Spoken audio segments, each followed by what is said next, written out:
All right, well, I want to go ahead and get started because there's a lot to share. But first, I want to say hello and thank you all for joining us. We're really excited for this evening. It's a first of a series of workshops called Wellness Wednesdays.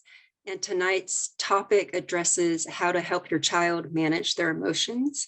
I'm Kristen Mao. I'm the Family Engagement Chair for the Alachua County Council of PTAs. And I'm joined by Mary Benedict, the president of Accepta, as well as Megan Hendricks, the vice president of Accepta. Thank you all for being here. The reasoning behind this series of workshops is before the school year began, PTA officers, parents, families, school administrators, faculty, and staff, we kind of just were talking about issues that were at the forefront that were affecting our kids.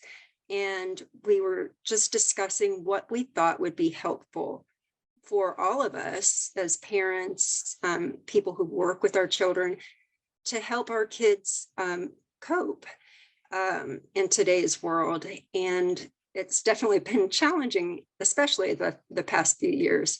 So we are fortunate that we have so many amazing experts around us, especially here at UF. And so we started discussing topics of mental wellness and mental health with several experts, and they are willing to work with us to present these workshops. And so I am really excited that we have Dr. Joy Gabrielli with us tonight, and she will also introduce two other professionals that will be presenting on the topic. Before we get started, I just want to explain the format of the workshop. So the first half is going to be a presentation portion, and it will be recorded, so you can look back on it. We can share it with people who weren't able to attend tonight. And then the second half of the workshop is going to be a discussion. You can ask questions, and that part will not be recorded for privacy purposes. And then just stay tuned, because we plan to have another Wellness Wednesday in the first week of April. So without further ado, I'm going to pass it over to Dr. Joy Gabrielli. Thank you so much. It's just so nice to be able to be here and to be able to share some of our training and thoughts with you all. I think the school district is so fortunate to have such an active and engaged PTA. So thank you for inviting us to participate with you in this offering for the community. Today, we have the good fortune of having some presenters who are in the various stages of training in the clinical and health psychology department. So our primary presenters today are going to be Dr. Babetta Matthai and Erin Corcoran. Dr. Matthai is a postdoctoral psychology fellow in our department, and she provides clinical service through the psychology specialties clinic at UF Shands. She obtained her doctoral degree in clinical psychology in 2021 from Texas Tech University, and she has a range of excellent experience in mental health service delivery across a wide variety of youth and family populations, as well as a range of different presenting problems, things like anxiety, depression, and PTSD. So we've been so fortunate to have her expertise within our department. We're also joined by Ms. Erin Corcoran, who is a PhD candidate in our Department of Clinical and Health Psychology, and she works with me in the Youth Risk and Resilience Lab and has research and clinical interests related to prevention of youth health risk behaviors. She's done some prior work looking at media parenting as a predictor of youth outcomes. And she also is completing her clinical practica through the Psychology Specialties Clinic at UF Shands. So she has a growing expertise in service delivery for youth and adolescents and families within that clinic. So we also are joined by Jaya and Tanaz, who contributed to this presentation and will be supporting any questions that may come up during the presentation. So if you have questions, I believe our presenters would welcome you to put those into the chat. And we'll do our best to respond to those questions in the chat. But we can also maybe come back to those questions at the end if we need to spend a little bit more time discussing those. So thank you all for being here. It's so nice to see such engagement from parents across the district. And I will now hand it over to Dr. Matthai. All right, thank you all for joining us. I'm going to go ahead and try to share my screen. Let me know if I can get a thumbs up of you're seeing the right thing. Okay, perfect. So thank you all again for having us come out. It's really exciting that this is something that your district is willing to have us come out and do. And today we'll be talking about how to help your child understand and regulate their emotions. So oftentimes in a therapy setting, we work with kids to improve their ability to identify their emotions in order to pretty much like put a word to what they're feeling. And that said, we thought it could be helpful to start out with a brief exercise on identifying emotions to give you a feel for how that might be to work through that with your child. So in this picture, what emotion do you think is being displayed? And you can feel free to say it out loud, write it in the chat, whatever is comfortable for you.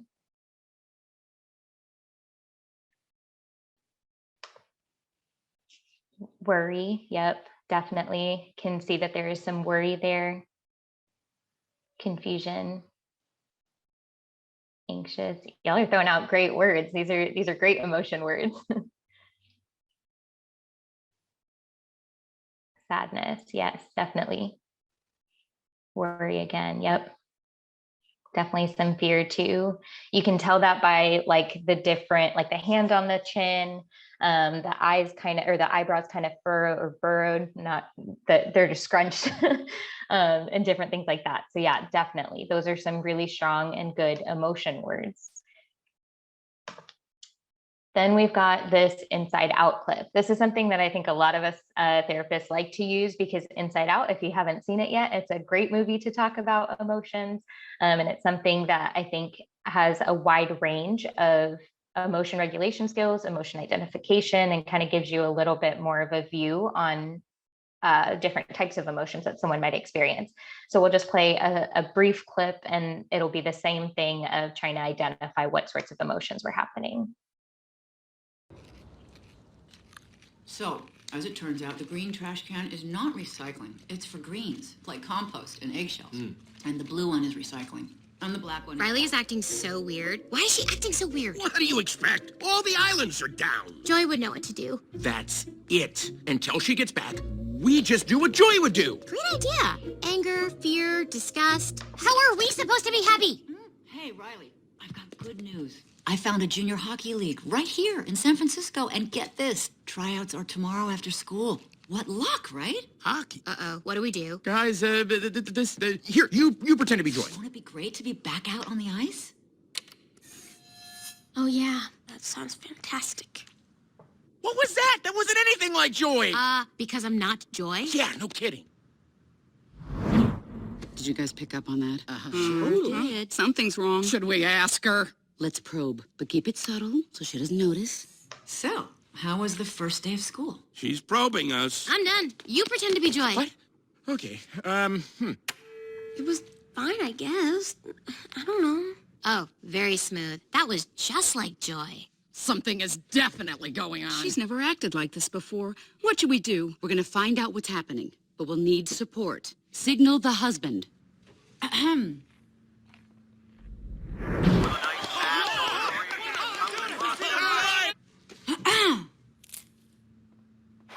Uh-oh, she's looking at us.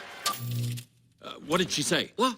Oh, sorry, sir. No one was listening. Is it garbage night? We left the toilet seat up. What? What is it, woman? What? He's making that stupid face again. I could strangle him right now. Signal him again. So, Riley, how was school? You gotta be kidding me. All right, so I'll pause it there. So in terms of emotions of mom, what are some things that y'all noticed?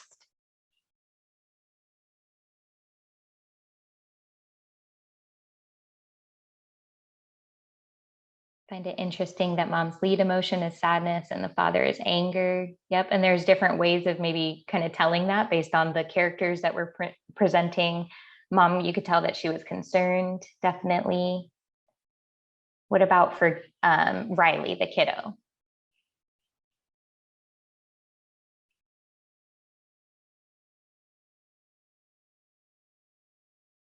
There were probably a couple different emotions. Yep, sad, out of sorts, frustrated, disconnected, not enthusiastic at all, definitely. And you can kind of see that there was like some processing going on, and her reaction would kind of match that in some ways. But there were also times where, you know, there could have been some mismatch in terms of her saying, like being sarcastic and things like that. Anything that y'all, I think somebody had mentioned dad's reaction was slightly more anger focused. Any other thoughts for dad's emotions?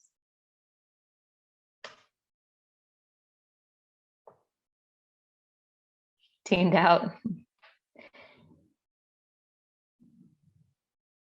Yep. So all these characters kind of had a variety of, we're distracted. Yep, definitely.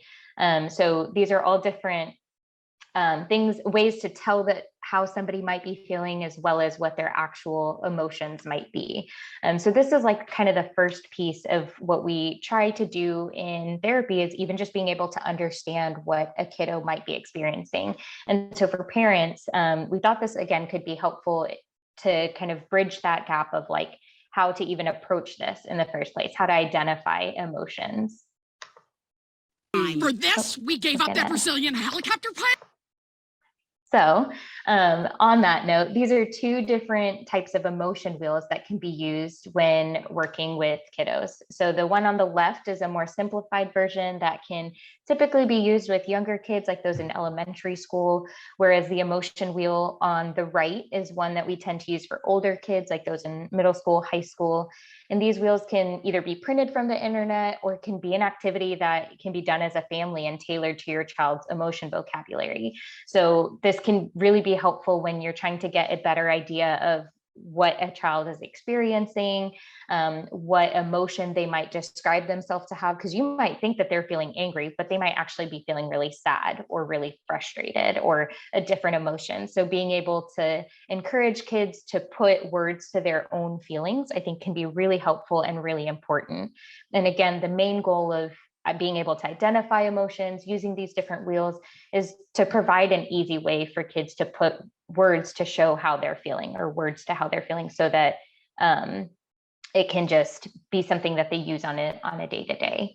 And this is also something that can just be used in terms of having this wheel available, so kids can just point to the emotion that they're feeling, instead of, if sometimes it can be hard in that moment to say it out loud, like I'm sad, I'm angry.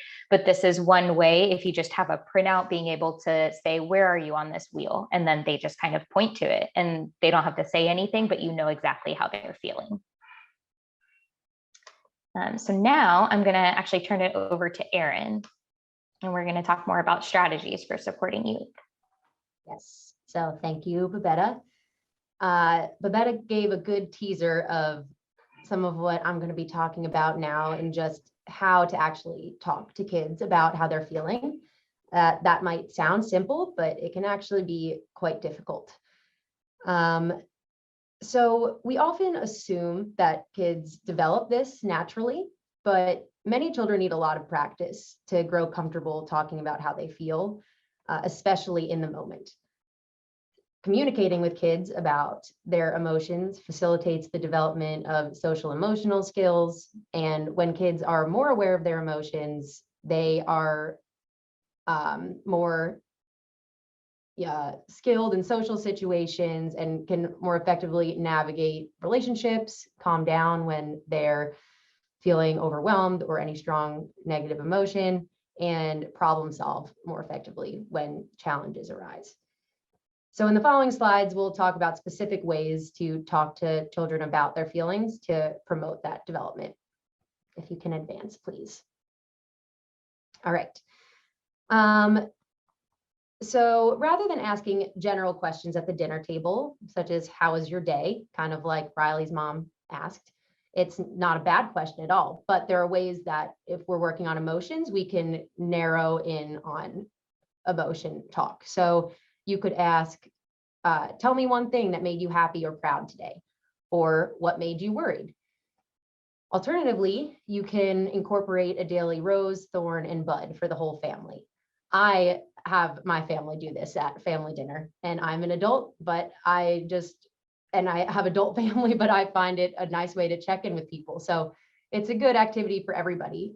But the idea is that everyone goes around and says their rose, a success of the day, something that made them happy, something good that happened, a thorn. So that could be a challenge, something that was disappointing or upsetting. And a bud is something that you're looking forward to or a goal that you have. So for example, if you're talking to a middle or high school kid, they could say, my rose was that I got an A on my math test. My thorn was that I was hoping Timmy was going to ask me to prom, but he asked Kate instead. And my bud is that I'm really looking forward to our field trip this weekend. It's a way to get everybody talking and to get into a bit more specifics about the positives and negatives, which can be hard for kids to talk about. You can also use the emotion wheel that Babetta mentioned earlier and the emotion thermometer, which I'll show on the next page. But two other big tools for encouraging this are emotion check-ins. So the rose and thorn is just one way to do this, but you could do that at any time before bed or just really asking specific emotion questions rather than kind of what we tend to do often with more general questions. And modeling.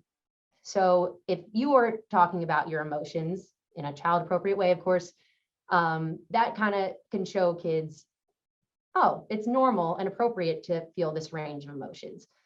It's okay that sometimes I'm anxious, sometimes I'm sad, sometimes I'm disappointed.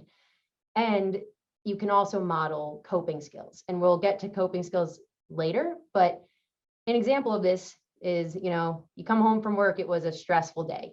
Say, I'm feeling really frustrated. I'm going to go take a walk to calm down. So you're articulating for your kid this positive coping that you're using to regulate this negative emotion you have. Or you could just label the feeling in the moment. So let's say you're talking to your kid and they're texting, not looking at you while you're talking to them. I'm sure that's never happened to anybody here, but just for an example. And rather than just saying, stop it, you could say, I feel frustrated when you're texting rather than looking at me when we're speaking. So it's actually explaining your feeling beyond just the stop what you're doing. And again, the rose, thorn, and bud, I love that. So I just talk about it all the time, but that's a really good way to model as well. That this range of emotion and experience is normal and healthy. Next slide, please. So this is the emotion thermometer that I mentioned. This is just another visual that is sometimes helpful when talking to kids about emotions because it shows that there's a range. You could be, if you think of happy as an emotion, you could be ecstatic. That is like a 9 or a 10. Or you could just be content and hanging down in the green zone of happy. Same with anger. You could be annoyed or you could be furious. So kind of teaching kids that nuance of how you could feel within any given emotion is helpful, both communicating with others. You might respond differently to your kid if they say they are like furious or full of rage versus frustrated. And you might use different coping skills for that. You may need to just separate if you're feeling full of rage, or you can maybe talk it out if you're feeling frustrated. All right, next slide. So this is all important because there's a direct link between how we feel and how we act. And when we feel good, we see that in our behavior. So when kids are feeling good, they'll behave better, generally. One way that we can promote this is by accepting kids' feelings. But we know that it can be really difficult for parents to do this. So Babetta, can you quickly go forward and then I'll have you come back.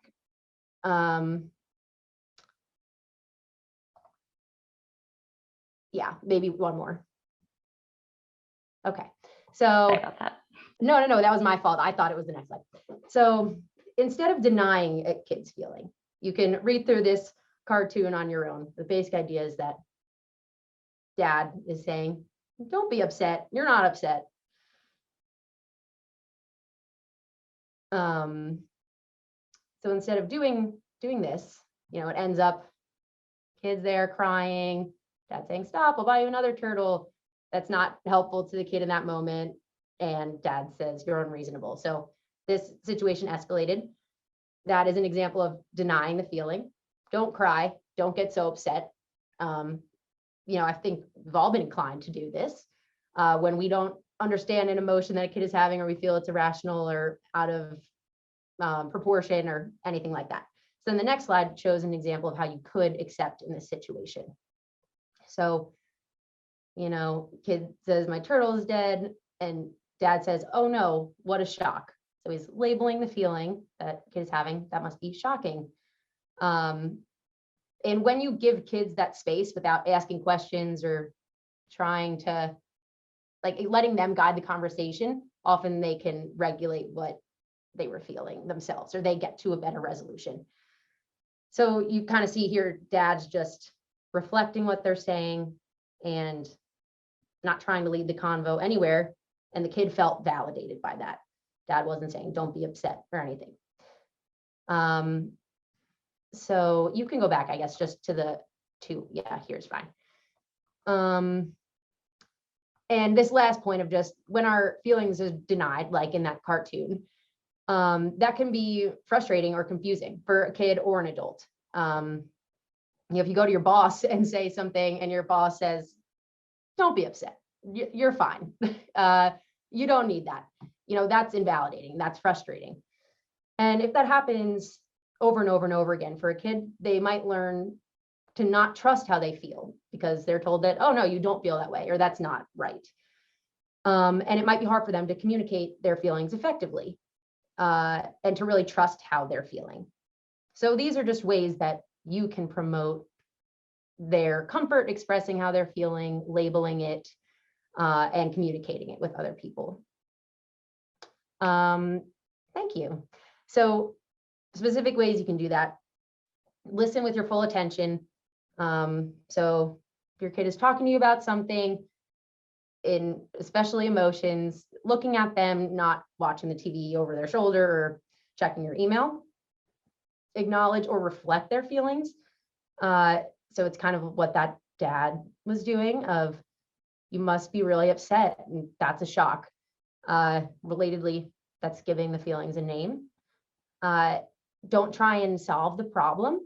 That can be really frustrating to people and can also be invalidating, especially if someone is just expressing how they're feeling, then to automatically get the solutions. If anyone's ever tried this, you often get the other person being defensive, and it will turn into an argument more often than not when you try and problem solve. And to limit questions. So again, that can make the person feel defensive of, oh, if you just get more information, that maybe I'll understand if you're right or wrong, or if this is justified or not. And just to the extent possible of absorbing what they're saying, reflecting, and letting them process with your support rather than trying to guide them to a certain outcome. One thing I want to quickly add with that last point of limiting questions. This isn't meant to say, like, don't ever ask your kiddo questions or don't ever ask your teen questions. It's more just like when they come with these big emotions or these difficult situations, sometimes being able to just using, like, listening with your full attention, acknowledging and reflecting, those other skills can be more helpful in certain situations, because a lot of times kids and teens are asked hundreds of questions throughout the day of like, what do you want to eat? Do you know the answer to this question? In school, they're asked so many things that sometimes having their caregiver just kind of be present with them, sit in the emotion with them, help them identify these different feelings and talk through the situation with them can feel more helpful than having a bunch of questions asked. And also, we understand that it's easy to go straight to questions because as a caregiver, you want to understand the full situation. You want to make sure you are listening to all your kids' needs. So I just wanted to make sure to highlight that we're not trying to say don't ever ask questions. It's more just in certain scenarios, it can be helpful to acknowledge and reflect first and listen fully. Can I add one additional point too, is that sometimes we worry as parents that if we validate what our child is feeling in the moment, that we might be encouraging them to have negative feelings, or we might be encouraging them to feel overwhelmed. But actually, validation of feelings does the exact opposite, and it enables kids to regulate. And even if we think, wow, that's an extreme response to this situation, or wow, I don't know why you're feeling that way in this, I think you're misinterpreting. Even if that's our interpretation of their feelings, allowing them to feel their feelings, communicating that we see that they're having those feelings, and then moving into the conversation about why is the most effective approach. So validation of whatever they're feeling in the moment, even if it seems inappropriate or inaccurate or off the mark, will always more quickly get you to the end goal of understanding your child and helping your child regulate. Yes, thank you for those points. And yes, I think it is the difference of the initial response versus the later, and not to say just to never ask questions ever again. And you just let the kids talk and you follow along. But yes, when there's an immediate strong emotion, the limiting questions and validating, and then moving into potentially problem solving, asking the questions, figuring out the why. Okay, then I guess forward to past the cartoons. Here we go. All right, so just in general, why bother talking about emotions? We've given a bunch of reasons why, but some other specific things are you can intervene earlier in escalation. And so the image on the right is an escalation cycle. This depicts, your emotions at baseline, and then there's a trigger kind of at this pivot point. And then there's an escalation that goes to a crisis. And everybody has this, and everybody's crises will look different. Then there's a de-escalation period, post-crisis dip, then you go up to baseline. We can spend session after session with patients just going over this, so I won't spend much more time just giving a general overview of what this is. The point being that when we can talk about our emotions, we can catch strong emotions before they get too strong, or we can make the response to those strong emotions more adaptive and have fewer negative consequences. So let's say a kid's crisis in anger is hitting. By being able to recognize emotions, talk about them, you can maybe sub in a more productive coping skill than hitting, or cope before it gets to that level of anger at all. So that second point is, to that point, you can encourage use of coping skills, and overall just being able to understand our own emotions helps us to cope with them and improves our overall well-being. So that's all for my section. Back to you, Babetta. So on that note, we're going to be talking a little bit more about coping strategies.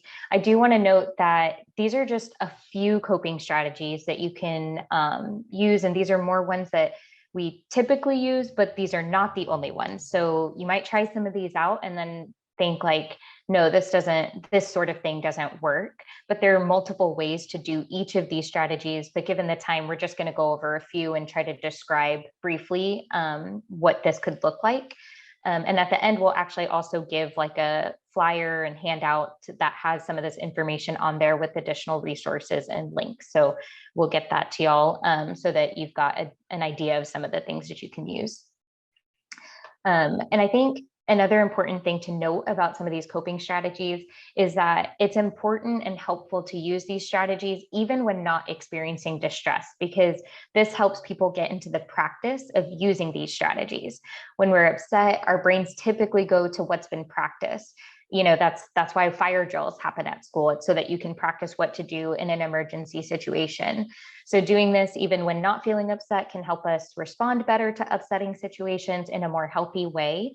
And further, if you're only asking your kiddo to use these strategies when feeling upset or distressed, it could possibly be interpreted as like a consequence or punishment. Like, oh, you're feeling angry, let's go to this coping strategy, instead of this is something that we just do in general, even when we're feeling relaxed and want to relax more. So I just kind of want to highlight that too. So one of the first strategies is deep breathing. Deep breathing can be done a variety of ways. For example, there's diaphragmatic breathing or belly breathing, where the goal is to expand your diaphragm and not your chest, and just fill your lungs with air. And when you're breathing in that way, you can feel your belly expand. And you would, if you were to put your hands on your belly, you would feel it kind of get bigger. Another type of deep breathing is paced breathing, which we'll talk about a little bit on the next slide. But in general, breathing exercises can help to reduce physiological reactions to distress. So when you're taking deeper breaths, it activates a part of the nervous system that's associated with more calm responses. So it really does help calm your reactions down, helps slow your breathing, helps get rid of, sometimes people experience shakiness if they're angry or anxious, and it can help calm some of those things. So it can be used when feeling anxious, scared, nervous, or any other sort of difficult emotion. And one way to do it is to hold your breath, slowly breathe in through your nose for about 3 to 4 seconds, and making your belly big like a bubble, holding your breath for about 2 to 3 seconds, and then breathing out slowly through your mouth for about 4 to 5 seconds, and then repeating as many times as needed. And this is specifically an example of paced breathing, where you would, again, slowly breathe in and breathe out, and you're aiming for a longer exhale than the inhale, but the timing of how many seconds things happen can vary depending on your preferences. Another strategy is a grounding technique, and this helps to refocus to the present moment. So this is one that I like to use a lot. It's kind of like, I think of it like an I Spy sort of game with kids. So you're looking for 5 things that you can see around you. They can point out anything, it does not matter. So it could be their favorite toy, the TV, the couch, whatever it is. Then you try to acknowledge 4 things that they can touch around them. So it could be like their pillow, their desk, their favorite stuffed animal, whatever it is. Acknowledging 3 things that they can hear around them. So it could be somebody talking in the background or the TV going off. 2 things that they can smell, maybe dinner's cooking, or maybe somebody just sprayed like perfume or some freshener in the house. And then 1 thing that they can taste. So the reason why something like this can be helpful is when we're really angry, or if we're upset or anything like that, our emotions are high and it's hard to get out of that thought process of where we are and how we're feeling. So doing something like a 5, 4, 3, 2, 1 grounding technique grounds you back into where you are in that space. So a lot of times this can even be used if a kiddo is feeling like they're in an unsafe situation, or if they're feeling worried about something, being able to point out the things around them that make them like know that they're safe can be really helpful. Then another strategy is progressive muscle relaxation. This is another tool that can be completed in a variety of ways, similar to how deep breathing could be done in different ways. So progressive muscle relaxation, or I might say PMR, that can be done either focusing on your whole body at once or going muscle group by muscle group. And the main goal is to help decrease body tension, which can often occur again when we're feeling angry, overwhelmed, or stressed out.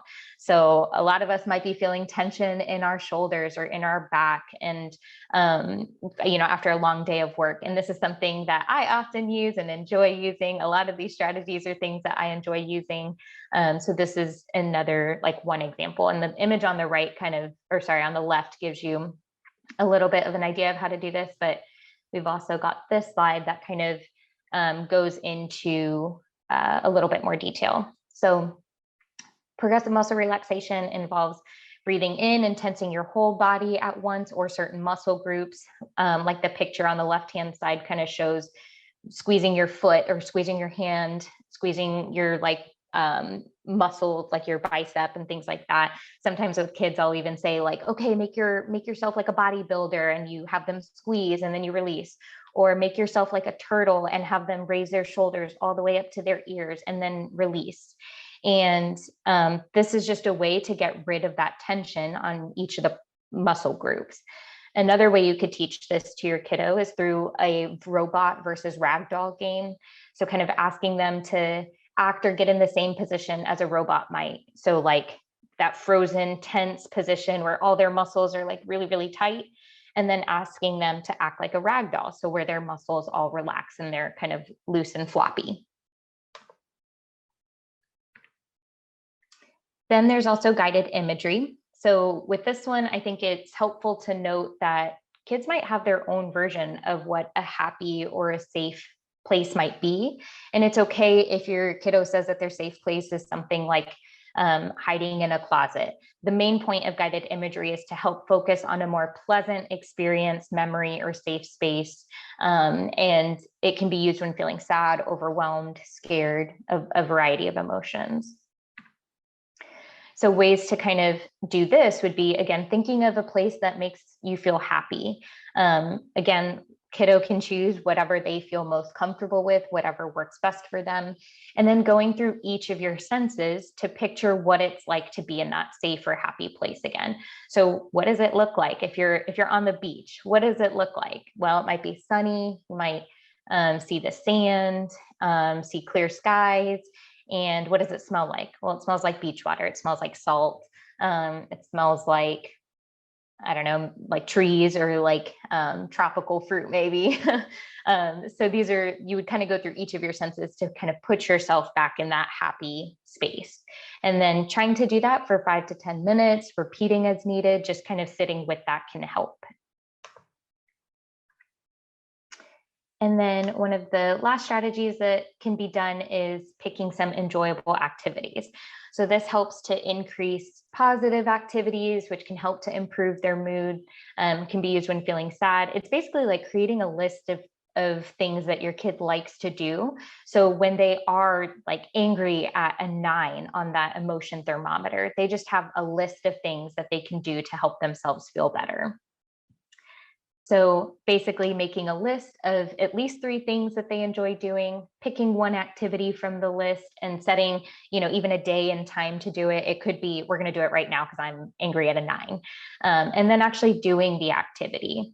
And, we say pick 3, but you can always do more than that. You can always do more than one of the activities. So if you, let's say, go for a walk and that doesn't seem to help, then you can go back and pick a different activity on the list as well.